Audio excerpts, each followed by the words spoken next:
In a super effective move, Critical Role has announced their very own video game with some serious narrative-driven talent behind it. We've got details on when you might be able to play it. And we got our first look at Battlefield 6. Could this finally be the Call of Duty killer that EA is hoping for? We're going to talk about all this stuff and a whole bunch more right now on Gaming News Weekly.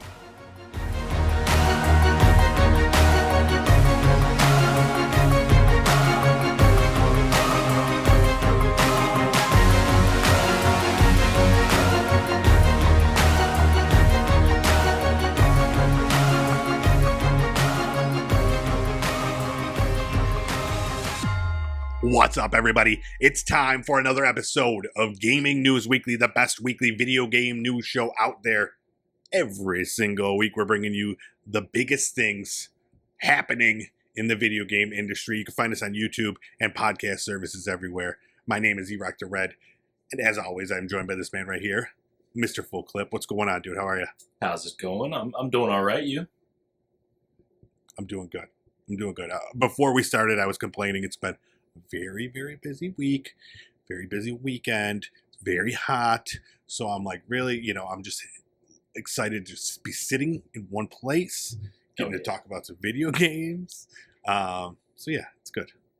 Absolutely. Delicious Spindrift.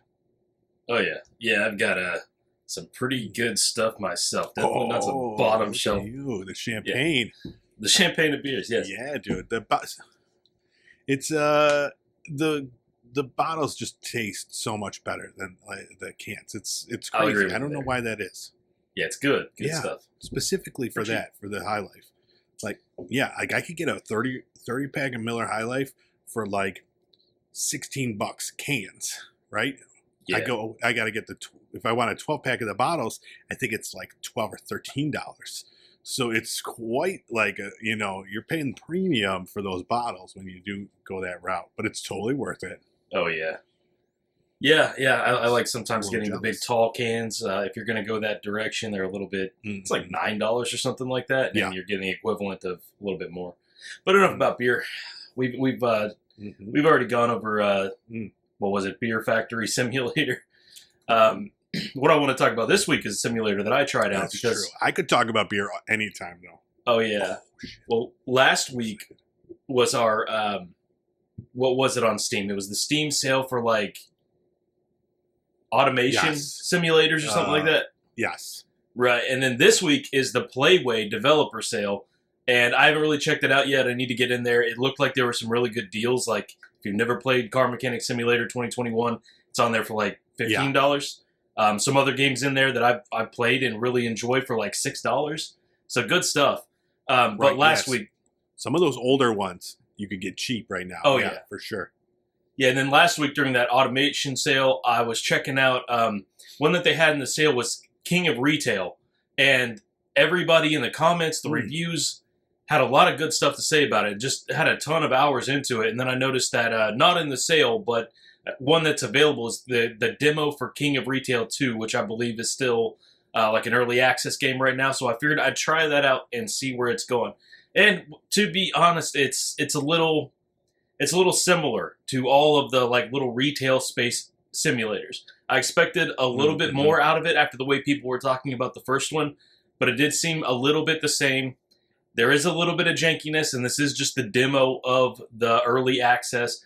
They're only allowing you, like, being able to do basically like a grocery store and things like that. But from the screenshots I'm seeing, you can kind of find a niche and do whatever you want. If you wanted to do, like, a liquor store, make a liquor store. If you want to do, like, a PC custom building store, do that.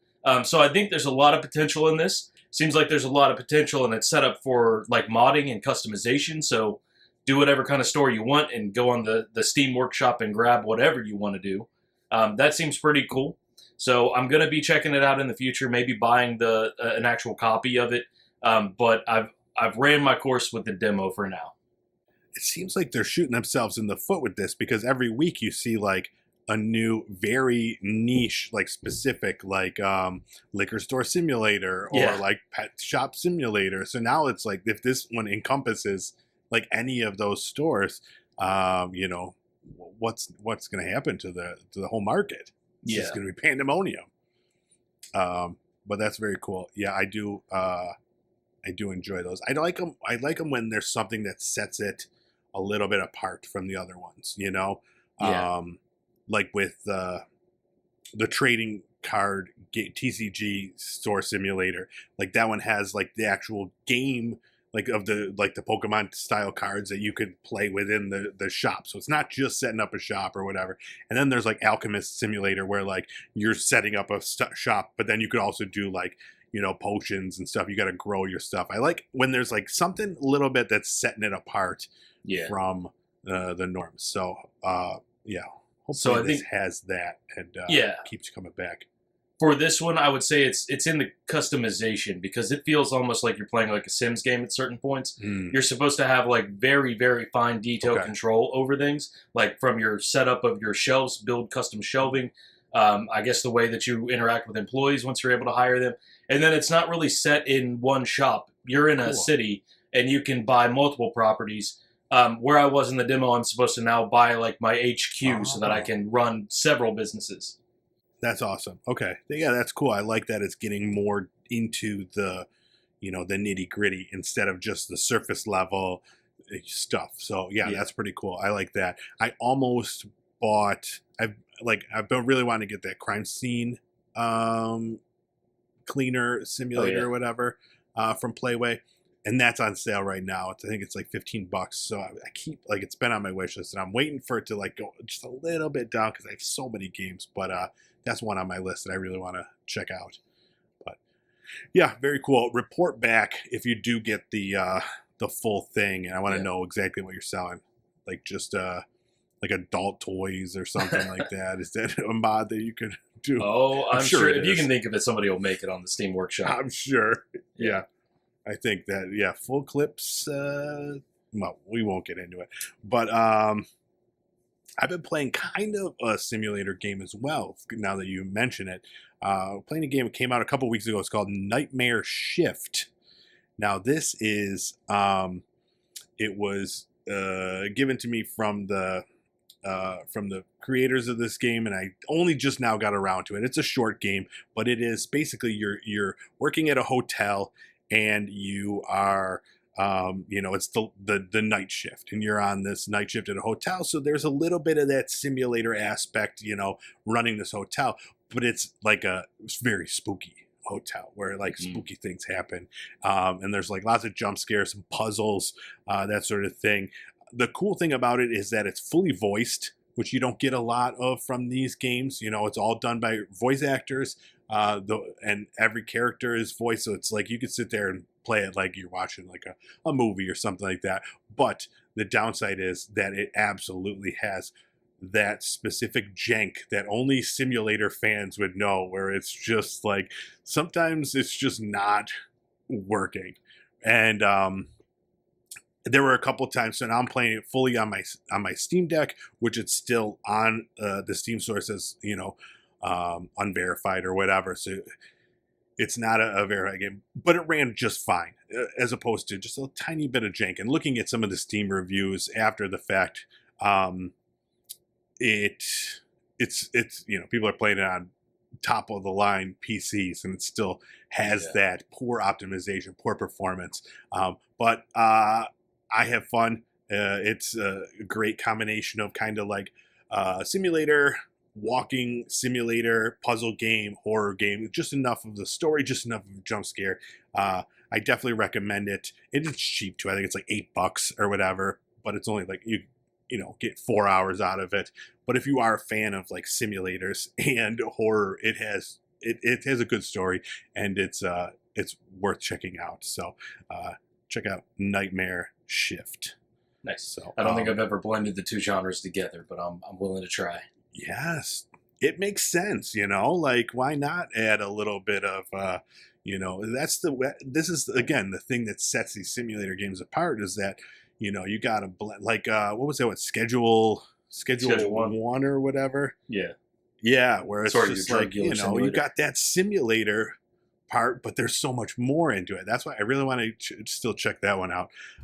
So yeah, It's cool. I like where we're headed with these simulators. I just got a code for Animal Shelter Simulator 2. Where you have to like run like a animal shelter. So I haven't checked it out yet, but I'm gonna play it later today. That's my homework. So nice. I'll report back how that one goes. I'm just gonna like kill all the animals. We're just gonna push it and see how. Oh yeah, a 100% euthanization shelter. Yes, just immediately as soon as I get them. It's just a furnace. Yeah. Yeah, I don't know which way that's going, but no, that is not the plan. But yeah, I'll report back. We'll see how it goes. All right, should we get this show on the road? Let's do it. All right, let's talk about our new releases from this past week.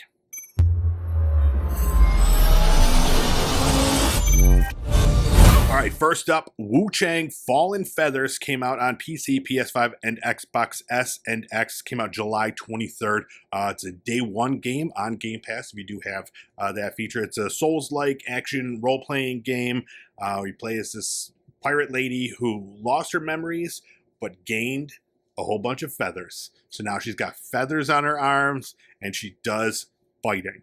I played it for maybe about an hour, and it's very much just your Souls-like, cookie cutter Souls-like. I didn't really get into it enough that I could formulate an opinion, but one of the things that caused me to stop that is that I'm playing it on the Xbox S, and it was not running very well on there. It was very jittery, so it kind of like, I don't know, like there's a ton of pop-in, and like the frame rate, I don't know, I didn't see what the frame rate was, but it was like, it was low, and it was not a pleasant experience. So I stopped playing it. And come to find out, like looking at Steam reviews, which are mostly negative, I think now, that it is very, very poorly optimized. And so they came out, I'll get back to the game in a second. I thought this was very interesting. So very poorly optimized. They came out with a patch, and people immediately saw that instead of using it to optimize the game, they just downgraded the graphics. So like they're like, wait, how is this game was like 40 gigabytes and now it's like 20 gigabytes or whatever, and like and it runs just as badly. So I thought that was interesting. So now they're even getting more heat for like taking like a shortcut to try to like get this to run better. So I thought it was but yeah, it's just a generic Souls like. People that have gotten it to run good either through the Xbox Series S, X console, or like, you know, people that have really great PCs said it's great. It's got a really cool skill tree, all these different weapons. Each weapon has different skills that you can upgrade. I like that idea. Unfortunately, for most of us, we're not even able to get there and enjoy it. So hopefully they figure it out. That's pretty wild. Like, I understand with PC because you've got an infinite amount of configurations you've got to worry about as far as optimization, but with console, there's like 4 of them you need to worry about, and they should be all the same. Yeah, I just don't think that, I don't know, like, I'm no computer guy, but it just doesn't have the power. The S didn't have the power to, like, really get it to where it needed to be. Or I don't know, man, but it was really one of the first games that I've played on console where it was, I had to stop. Usually frame rate doesn't bother me that much, but it was very noticeable, especially being an action game, you know, it was not smooth at all. So, it's unfortunate. I mean, being a Souls-like, I assume you need to do some quick, like, dodge moves and things like that. And it's, how are you going to do that if you're at 3 frames a second? Absolutely. Yes. So I'll tell you what I did. I shut that off, and I booted up Wheel World, which also came out July 23rd on PC, PS4, PS5, Xbox One, X, and S. Also, a day one game on Game Pass, and I had so much fun with this game. I was like, I think we talked about it last week where I was like, I don't know what this is. I'm not drawn to it, but because it's on Game Pass, I'll check it out. I wouldn't normally be down with like a mountain biking game, which is what this is. It's a third-person biking game where you have like this ancient spirit that's with you, and you have to go around and collect these legendary parts. That's the main mission. And once you get all the legendary parts, you win the game or whatever. But so you got to like win races, upgrade your bike that you have, and each area, it's kind of like an open world game, but you can only go through certain spots. you unlock races and these areas where you find parts and cool stuff. And the animation style, it's this weird, like, I don't know, it's very simple. It's like 4 very bright colors, and it looks like this kind of cell style animation. Very cool, really cool soundtrack going the whole time. And yeah, dude, I was playing it, had so much fun with it. I 100% recommend this game. Even if you're not a fan of like biking, I mean, it was pretty easy, which might have been another reason why I liked it. Like the races, I never felt like I was going to lose. So if you're up for more of a challenge, maybe it's not for you. But I loved going through each area, 100%ing the area, clearing, finding all the upgrades, finding the, getting your rep. You got to get your rep high so you could get to the next section. It just had everything. Like it was, trying to 100% an area before you move to the next area, and then just doing fun like races. It was really cool. So I totally recommend it. Nice. Looking for trailers for this game, I saw a video title. At least I didn't have time to watch the video, but the suggestion was, is this one of the indie games of the year 2025? Dude, so I'll tell you, as I'm playing it, one of the things I realized is like, this is, I'm constantly gushing about Game Pass lately, and this is one of the reasons why I love Game Pass, is that I normally wouldn't have played this game, and now I'm playing it, and I do agree. It is like, it came out of nowhere. I hadn't heard anything about it, and now, like, it's such a fun game. Like, I don't know how critically it's doing. It's 74 on Metacritic, so, it's right there in the middle, but, yeah, it's just, it opens up that world that where I'm like playing it and I'm like, oh, this would be a great game for me to play on my Steam Deck. So, I've wishlisted it there, and I would absolutely, if it goes on sale, play it on there, because it is all about, completing it 100%. I don't know how much there is. I don't think there's tons of gameplay, probably 10, 15 hours gameplay max. So, but yeah, it's really cool. Yeah. It looked pretty interesting to me. I'd like to try it out. The one negative, if I drew one from the trailers, is I wonder if, after a lot of action, if that cel-shaded style of animation is kind of taxing on the eyes. Because it seemed like from the trailer, it was starting to get to me a little bit. Yeah, it could be. Yeah, absolutely. It's all very bright. Like, when you ever play, I mean, this is going to be aging myself, the Virtual Boy, the Nintendo's virtual system, where it was just red. It's like that. That's kind of like it is. So you go leave it, and it's just, you're only seeing red everywhere. But, yeah. And the soundtrack, too, like, it's great at first, but again, like, it's going the whole time, and it's like, beep, boop, bop, bop, beep, boop, beep, and it's good. And I'm like, okay, but at the end, I was like, all right, I got to take a break from this. So that's a great point. All right, last up, Killing Floor 3 came out July 24th on PC, PS5, and Xbox S and X. This is the next installment in the action horror first-person shooter franchise.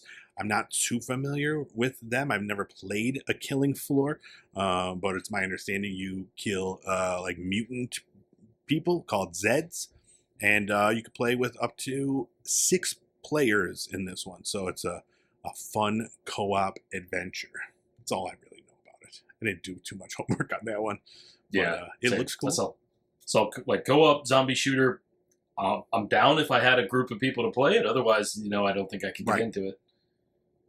Yeah, there's been a lot of those. This one, for them to have made 3 of them, it's got to be somewhat good, right? So, if that's your thing, check it out. All right, that's it for our new releases. Let's jump right into our news of the week.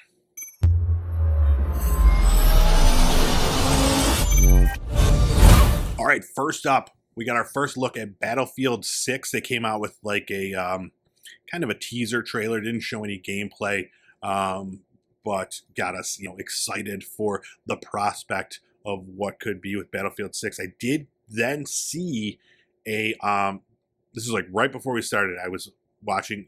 There's like a 37-minute video out of gameplay of some of the multiplayer gameplay, and I saw 2 modes there. So I could chime in a little bit. But before we get into that, what was your take on the release or the trailer that we saw? I hate to be so negative right out of the gate, but man, I I wasn't that entertained. And maybe this is coming off the back of the last Battlefield game, which was just thoroughly unimpressive. But I kind of felt like this one was too. I mean, in an era where I loved that new Call of Duty the new Call of Duty trailer that just came out. The use of music in there was awesome. I'm seeing that with a lot of games. A lot of them are getting it right. Mm-hmm. This trailer just felt a little strange to me. It's like, I don't know. One of the comments on the videos was like, how many helicopter crashes do you want? And EA says, all of them. It was just like kind of the same thing going on over and over again. Yeah. If I was taking like a 20-foot view of this, I wouldn't peg this for a Battlefield title at all from seeing it. There was the little bit of like Battlefield theme song in the background mixed with whatever else was going on. But yeah, overall just kind of unimpressed. And I hope for the best. I'd love to play another Battlefield game that's pretty good. Haven't in a while though. Yeah. Yeah, my takeaway from it was it seemed like I liked the scale of it, like that scene where there's, again, helicopters. And then I think there's like, I don't know what bridge it was in the background that's getting like destroyed and like all these like, huge buildings falling down. So it's like something major has happened, and I'm interested to see like what exactly the story is. Obviously it's the United States involved in something, whether it's at home or away, I don't know. But yeah, it's I'm intrigued. But again, yeah, it was just more of the same. Really didn't say much. And then getting into the gameplay, this was a pre-alpha build, it said. The guy played like a little bit of a Dominion match, and it seemed, immediately it just seemed like, now that's a smaller map, so it really did seem just like Call of Duty, but not as smooth.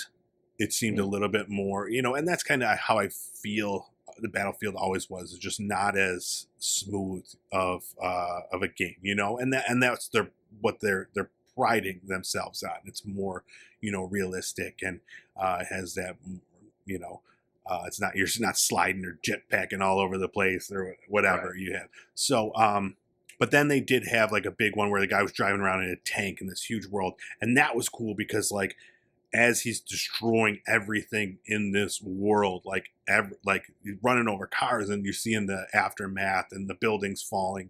That was like very impressive. So, and I think that's their bread and butter. That's where they shine, in these giant war, scenarios where these huge maps, and it's the one that I prefer the least. I prefer the run and gun style of Call of Duty to the more realistic one. I've never played that, was it Hell Let Loose or whatever, which is even further on that spectrum, the much more realistic.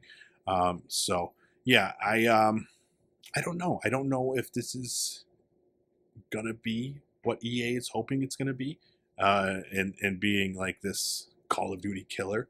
But Call of Duty has just been coasting for a long time. I mean, they're still putting out a great product, don't get me wrong. But this, Battlefield, EA needs to step up and do something that sets them apart from previous Battlefields, very specifically them, and also currently, Call of Duty. So yeah, it's tough. It's a big hill to climb. Yeah, and I don't know if they're doing that, because what I was seeing was some details about like the Battle Royale mode that's coming to it, and their points of interest that this person was sharing was like, okay, the ring that you have to fight inside will instantly kill you if it touch it, if you touch the outside of the ring, and it will destroy the environment as it touches it, which that's kind of cool. I mean, that doesn't happen in Call of Duty in most games, Battle Royale games, but you've got the destructive environments in Battlefield for that. And then, like, if you're within so many meters of it, you'll have, like, a flame effect on your screen. And that's all I really saw about it, and people were acting like they were pretty hyped up for it, and I'm just thinking, let's get a beta of this and play the beta of this before we lend any hype to this game. Yeah. Yeah, I mean, it's interesting. I like the idea of it. At the same time, I hate the idea of it, because most times I find myself not paying attention to the circle and getting caught out of bounds. And then for me to like instantly die would suck. Yeah. But all right. I mean, you got to do something that sets yourself apart. So I don't know. We'll see. At least you don't, for now, have to worry about like Nicki Minaj and you know, I don't know, someone running across the screen. So I know it's more militaristic, more realistic. So we'll see. We'll see. That's for now. You know, as soon as they realize they can make money by selling Teenage Mutant Ninja Turtles or whatever, they'll be doing it. It's EA, you know. So, but I'm sure we'll have a lot more Battlefield stuff coming out as we're, you know, getting closer to the release, and we'll talk about it more somewhere down the line. Another shooter we got to talk about, Splitgate 2. So I don't really understand this, but they unlaunched. I don't know how you unlaunch a game, but it's very interesting. So first of all, let me say there is a really great article on IGN where they interview the CEO, Ian Prue, and talk to him all about the plans for Splitgate 2. And if you're a Splitgate 2 person, go read the article. It's great. But we're just going to cover some of the pieces of it. So on June 6th, Splitgate 2 launched. And now the developer is unlaunching it, taking Splitgate 1 offline completely in addition, and then laying off 45 employees. So this is all, you know, I guess things didn't go according to plan for Splitgate 2. So they revealed its plans to temporarily wind down support on the game, so the studio can go heads down at what it says will be a complete overhaul of Splitgate 2. The game will remain playable during this time and will still receive its promised Chapter 3 update and some bug fixes, but other than that, Splitgate 2, as we know it, is done. That is until early 2026, when the studio promises it will return with big sweeping changes. So, what are your thoughts on this so far? That's kind of crazy. I don't know if this is going to be up there with like the whole Concord situation or any of the other big games that have just had crazy, unheard of things happen in these past 2 to 3 years. But I mean, my experience with it, I talked about it on the show. I grabbed this at launch on PlayStation 5 just to try it out over there. I used to play first-person shooters. I can't do it anymore, not with the controller.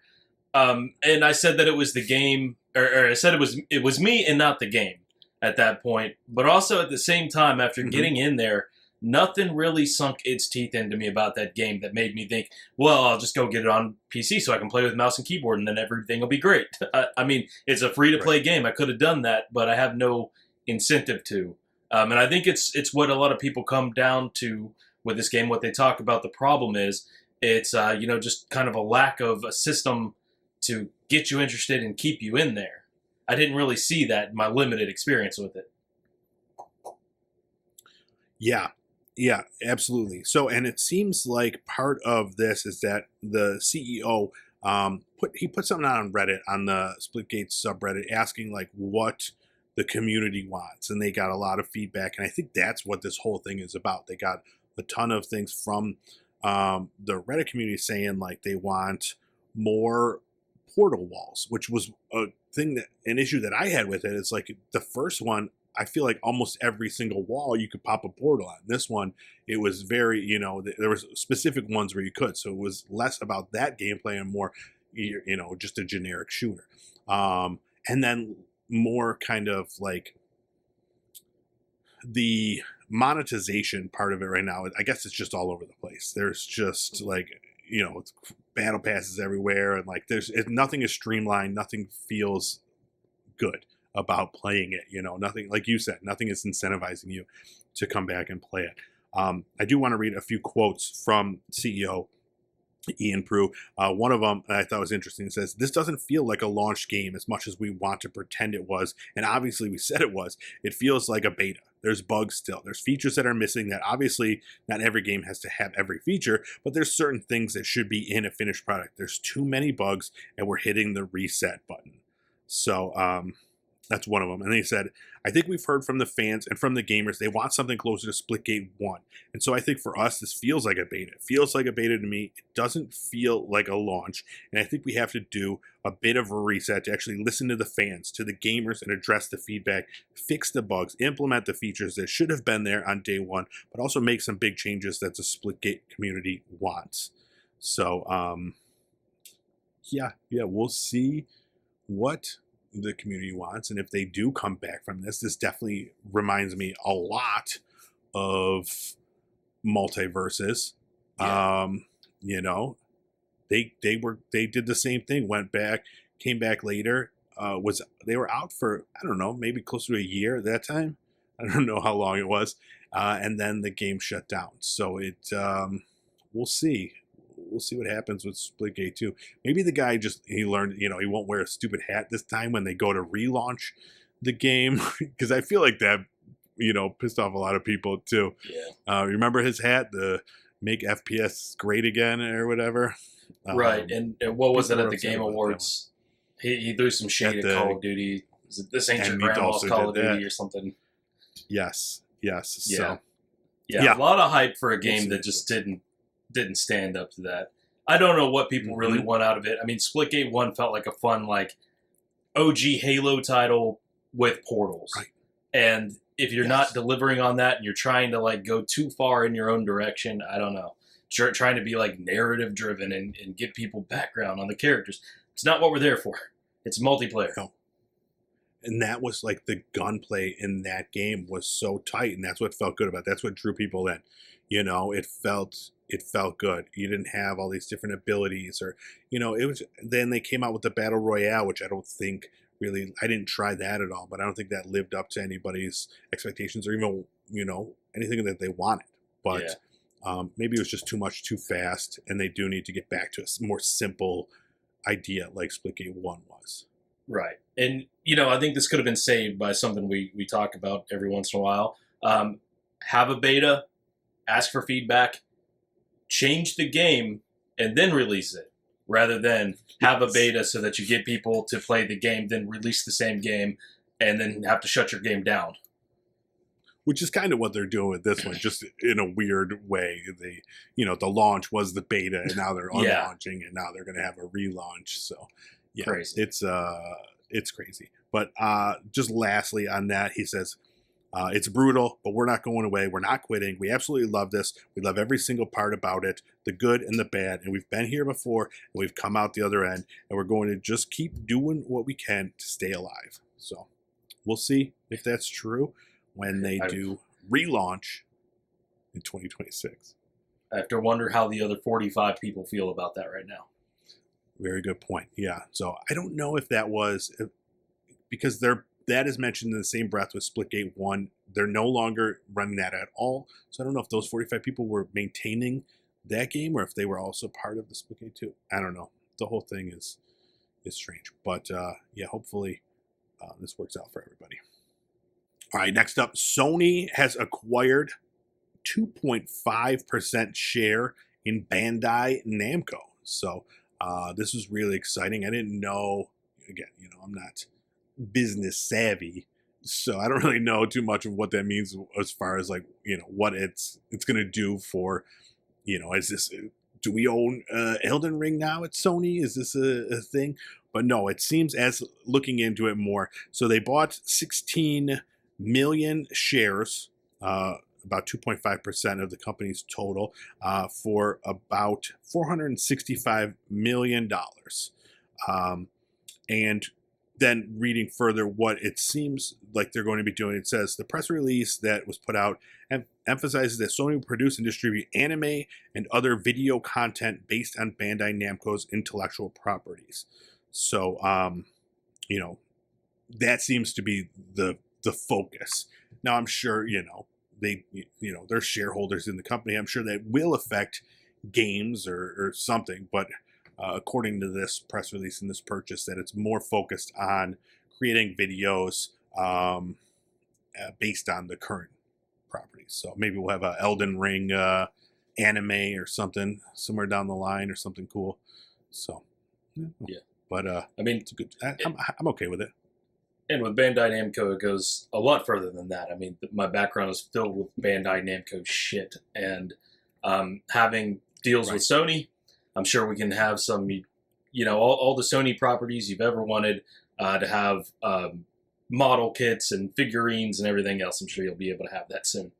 Yeah, so let's see. Sony did say in a press release, okay, the two companies intend to implement initiatives including the expansion of works as well as products and services based on IP developed by Bandai Namco, leveraging Sony's strengths in areas such as the production and distribution of anime, other video content, as well as merchandising. So, yeah, it seems like, we're just going to be getting a lot of cool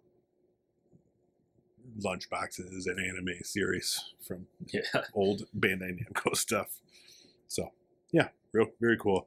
Sony always, they impress me with how they spend their money, because they bought into From Software and all this stuff. So they're not just going all in like how Xbox just like, we're buying everything. And Sony's just a little bit more frugal with their funds, but very cool.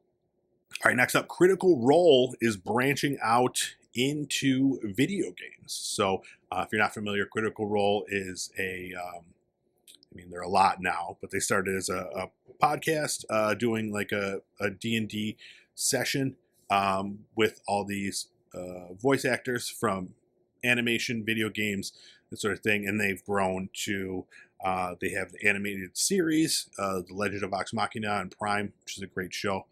They just came out with their own tabletop game to compete with Dungeons and Dragons.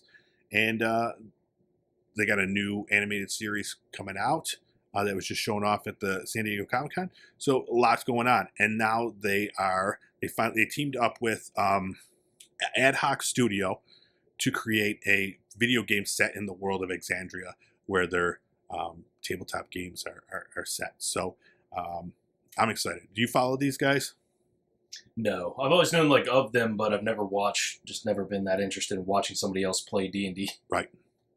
Yeah, I watch clips and stuff like that, and I'm always thinking, I'm like, man, this was a really good clip. I should go. And then you realize that it's like 208-hour episodes that you have to listen to get the full thing. I'm like, nope, that's not happening. Yeah. But I am a fan of the show, The Legend of Vox Machina. I highly recommend that. It's an animated series. It's really good. But I thought what was interesting about this pairing too is that it kind of came from, the game Dispatch that's coming out. We talked about it before. It's like that animated game where it's like a superhero dispatch center, and it's like a Telltale style game, which is what a lot of the ex-Telltale devs are at this Ad Hoc Studios. But anyways, one of the guys saw Dispatch, and he's like, this is so cool. So he called them up and asked if they could do a Critical Role game similar to what the Dispatch was. And it's kind of a collaboration now where they're going to be doing, the Critical Role people will be doing stuff for Dispatch. I don't know if that includes like adding more stuff to the game or just stuff on their podcast or whatever. And now they're going to be putting out this some sort of a game. I'm assuming it's going to be similar to a Telltale style game like Dispatch, where it's just you're making choices and that sort of thing, not like a action game really or anything like that. So I played the demo for Dispatch, and you should play it too. I think you like it. It was one of the funniest games I played. It's great. Aaron Paul is in it, the dude from Breaking Bad. He's like the main guy, and it's got a great cast of characters too. Great cast of voice actors as well. But play the demo. And then let me know what you thought, because it was so much fun. Even if you're not a fan of the Telltale style of game where you're just, playing through a cartoon, which is basically what it is. But this one, there's a little bit more gameplay, more choices and stuff. But it's adult comedy, a lot of language. So just be aware of that. So I'm all for this game. Let's see real quick. A statement from them from Ad Hoc Studios. It's the kind of collaboration you hope for. We've known the Critical Role team for years, so when we finally started kicking around ideas, it all just clicked. It made sense in the best way possible, so we're thrilled we get to team up and cause some trouble together. They said they're tossing around ideas. What are we thinking about in terms of scope and budget and some of the things we must have? You are going to want to see your favorite characters, but nothing has been released yet. If there will be characters from Vox Machina or Critical Role or Mighty Nine, which is another series. So, yeah, I'm excited. Yep, we'll see what comes of it. Another TV show. Well, we're talking about shows that could be the next video game hit transferred over to TV. Wolfenstein could be the next big one. Again, at Prime Video. So we just found out a TV adaptation of Wolfenstein is being kind of created. It's very early. Very early. There's nothing really been done or ideas about it. But it's going to be coming to Amazon, MGM Studios, putting that out. And I think this is a great one for it. I mean, we've seen the success that Fallout has had. And, the log line, the official log line, they said for the show is that the story of killing Nazis is evergreen. And that is 100% true. It will always be enjoyable to kill Nazis. So, what do you think of this one? Were you a Wolfenstein fan? I played Wolfenstein Enemy Territory on a PC that had no business trying to play any game whatsoever. So it was like a horrible experience, but it's all I had, so I made the best of it. Okay. It was a lot of fun, though. Beyond that, I don't know jack shit about the lore of Wolfenstein. I'm interested in it. I'm interested to see, because now we have this trend where they don't want to show Nazi iconography or the real things. They always go for a pseudo-Nazi vibe. And I don't know if it hits the same when you do that. A lot of shows still do. Have you seen that show Hunters? Yes. I watched the first season of that. The opening of that show with the pool party and stuff like that, that's so awesome. And reinforces that idea that it never goes out of style. Yes. There was, what was the other one? The Man in the High Castle. That was also a Prime series that had Nazis. So maybe it's just a Amazon Prime thing. They don't shy away from it. Yeah. But, that's a good point.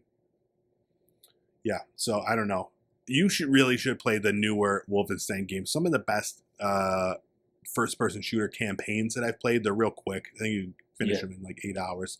But it's that over-the-top, kind of, it doesn't take itself too seriously. BJ Blazkowicz, just out there killing Nazis in giant mechs, and he's fighting crazy scientists and stuff like that. It's fun and it's enjoyable. So yeah, I'm excited. I think this could be a big one. It's gonna be a big hit. Yeah. I watched a movie recently. Oh, Freaky Tales. Have you ever heard of this? No. Not many people have. But there was a part in it, I think it's a few different kind of different stories within, and one of them was these punk kids beating up Nazis, and it was just it's always enjoyable, every time you get to watch that, it's enjoyable. So, that's all I got. You got anything else? No, I think that's it. That's it. We'll go on a high note. Beating up Nazis.